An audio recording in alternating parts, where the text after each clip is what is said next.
बघा आज मंगळवारचं मैत्रिणीच्या घरी सवासणी जेव घालायच्या होत्या. आवाज सगळा बाहेर किलबिल एवढी चालू होती, आवाज बंद केला. मस्त अशी ओटी भरली सगळ्यांना, म्हणजे पुरणाचा स्वयंपाक वगैरे केलेला होता. सगळी मजा मस्ती चालू होती, पण आवाज सगळा बंद केला, नाही तर काहीच कळालं नसतं आपल्याला. ओटी भरली, बांगड्या, ब्लाऊज पीस वगैरे सगळं दिलं आणि मस्त असा पुरणपोळीचा शेवटच्या वर्षात स्वाद घेऊन पान पण खाल्ले आणि लगेच गवती चहा पण कापून आणला त्यांच्याकडून. त्याच ताईकडून मी गवती चहा घेत असते बरं का. छान आहे. त्यांनी आता ग्रिल वगैरे बसवले, 8 दिवस झाले. मस्त असं गवती चहा, तिथं कुंड्या वगैरे ठेवलेल्या आहेत आणि आम्ही असं हक्काने घेतो, ला पाहिजे असला गवती चहा वगैरे. ते कोणीच घेत नाही, कापतच नाही. मी नेहमी त्यांच्याकडून बघा केवढं झाड आहे. आणि आता घरी आलो, हॉस्पिटलमध्ये जायचं होतं. बघा तिथलं काहीच दाखवत नाही मी, कारण हॉस्पिटल खूप मोठं होतं. ते मग मला तिथं पेशंट वगैरे बघायला बरं नाही वाटलं. आता घरी आलो ते संध्याकाळी गवती चहा कापला, हॉस्पिटलमध्ये जाऊन आलो. तिथलं काही दाखवलंच नाही मी तुम्हाला तिथून, कारण मला चांगलं नाही वाटलं पेशंटची अवस्था बघून. तब्येत तशी ठीक आहे. यांचे मोठे भाऊ आहेत, सख्या चुलत्याचा मुलगा, त्यांच्याकडून जाऊन आलो.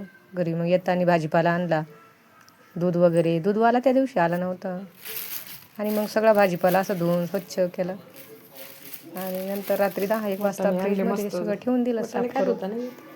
खाण्यातच जाता. हॉस्पिटलमध्ये गेल्यानंतर 40 रुपये किलो तिथली जी कंडिशन होती, मला नको वाटलं टाकायला. किलो अर्धा किलोला जास्त बरं नाही वाटत, कारण वांगी अर्धा किलो. भगवंत करो त्यांना चांगलं, टोमॅटो लवकर बरं करो. त्यांचे लहान चुलत्याचे म्हणजे सक्का चुलत भाऊ यांचा फ्लावर जास्त लागतो. आता तब्येत ठीक आहे म्हणा, ICU मध्ये आहे ते. आणि हॉस्पिटल जवळच आहे. बटाटे भरपूर तिथं जाऊन आलो, खूप थंडी वाजली, पण येताना भाजीपाला लगेच घेऊनच आलो. 2-3 दिवस म्हटलं आता आले लवकर तर भाजीपाल्याचं टेन्शन मिटतं. साफ करून ठेवल्यानंतर मग स्वयंपाक केला. भाजी पोळी आणलेले पूजेला, ते फुलं आणलेली होती ते पण लगेच बॅगमधून काढले, फ्रीजमध्ये ठेवले. छान येणे अशी देवासाठी आणलेलं, कारण आपण म्हणतो नवीन वर्ष आणि 31 तसं काही नाही. जर जीवनामध्ये हा प्रत्येक क्षण आपल्यासाठी हा नवीनच काहीतरी असतो. आपण रोज जर म्हटलं तर प्रत्येक तास, प्रत्येक दिवस हा आपल्यासाठी नवीन आहे.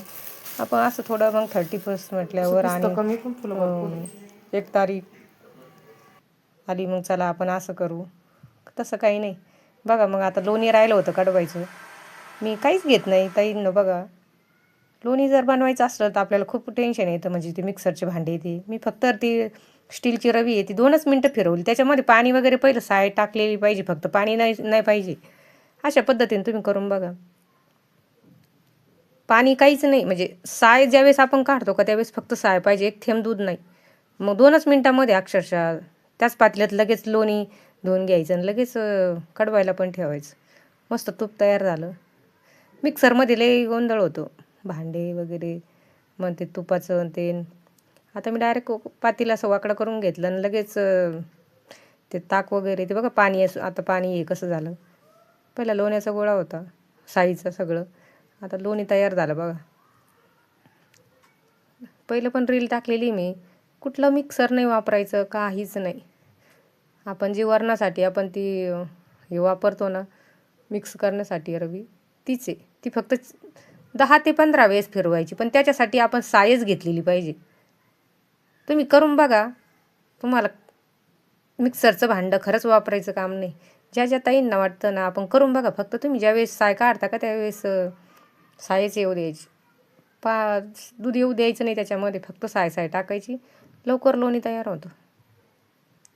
आणि आता हा बुधवारचा व्हिडिओ आहे. मंगळवार, बुधवार, गुरुवार असा व्हिडिओ आहे हा. आणि बघा स्वच्छ धुवून पण घेतलं मी, कारण धुतल्यानंतर आपण ते ताक बाजूला केलं. मी काय ताक म्हणजे ते वापरत पण नाही, मी झाडाला टाकते. आता हा लोण्याचा गोळा कडून घ्यायचा आणि लोणी कडवल्यानंतर मी गॅसवर ठेवून दिलं होतं. मी पूजेला बसले. मग तुम्ही म्हणताल तुमची पूजा, माझा आता आपण म्हणतो 31, पण मी दिवसभर 1-1.5 तास दुपारी आराम करते फक्त. आज बुधवार आहे, कालचा मंगळवारचा आणि आजचा बुधवारचा पण हे बघा भगवंताचं जेवढं वर्षाचा उद्या वेगळा करू आपण आपल्याकडून काहीतरी. होईल तेवढं आपण आज केलेलं बघा खूप भागवत चांगलं पारायण ते असतं. झालं. लोण्याचा गोळा कडून एकादशी घेतल्यानंतर मी असल्यामुळं परत मग आपण साडी दोन्ही पण घातली आज हे आणि केलं.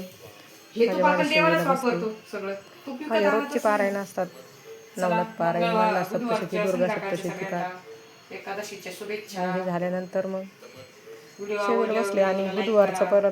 गुरुवारी मागचे व्हिडिओ पाहिल्याबद्दल 1 धन्यवाद. तारीख येणार मनापासून. म्हटल्यावर मग रामकृष्ण हरी. सगळ्यांची जोरदार तयारी. पण आमचं इथं अभिषेक म्हणजे मी पहिल्या दिवशी कोणाला घरात सांगितलंच नाही. प्रदोष उपवास केला. म्हटलं मागचे उपवास कमी होत चालले. आता बरेच वर्ष 5-7 वर्षापासून मला प्रदोष करायचा होता, पण माझी आज इच्छा झाली.